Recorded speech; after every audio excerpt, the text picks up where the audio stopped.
by a guard, who takes them to the isolated room. James has completely disappeared, which is impossible because the room only has a locked door and no other exits. The airport dream haunts James again, and this time he sees a man with Jeffrey's face and a briefcase running away. Suddenly he wakes up alone in a room in 2035.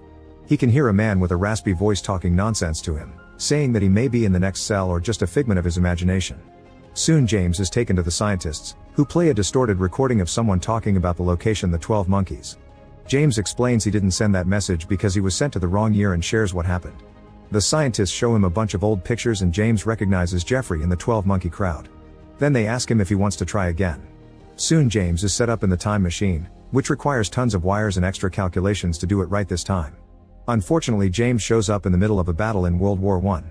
As bodies fall all over the area, the French soldiers interrogate him at gunpoint, but James doesn't speak French.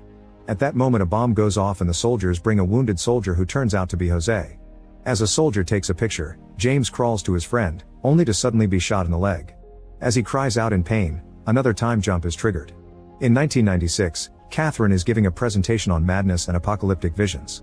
One of her example includes a soldier from World War I who spoke nonsense about some disease that would wipe out humanity. The guy just disappeared in the middle of the war and the picture she uses looks like Jose. After the lecture, Catherine signs her book for the crowd and is approached by Dr. Peters, who thinks alarmists are the sane ones and humanity's destruction of the environment is the real lunacy. Afterward, Catherine walks to her car and is jumped on by a mysterious man, who shakes her before getting in the car with her. He claims to have a gun and forces her to take him to Philadelphia, explaining that he doesn't know how to drive because he's lived underground since he was 8. Catherine realizes the guy is James, who apologizes for the attack and claims he needs her help. During the trip, James is excited to breathe fresh air and hear good music on the radio. They also hear about a kid that fell in an abandoned well shaft, but James isn't moved because he remembers this. He claims it was all a prank